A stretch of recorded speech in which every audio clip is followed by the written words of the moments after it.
যদি আগামীর দিনটাকে পেতে চাও আলোয় ভরা, যদি পেতে চাও রাশেদার আলোকিত বসুন্ধরা, তবে জ্ঞানের প্রদীপ জেলে দাঁড়িয়ে তোমার দ্বারে আহ্বান করি যে তোমায়, এসো এই আঙিনায় মুক্তির মোহনায়।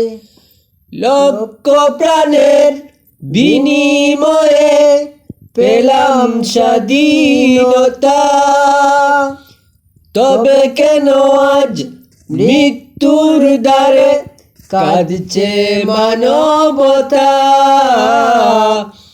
আমার সোনার দেশ গড়তে হবে, ষড়যন্ত্রের বাধা রুখতে হবে, সময় এসেছে ফের এগিয়ে যাবার।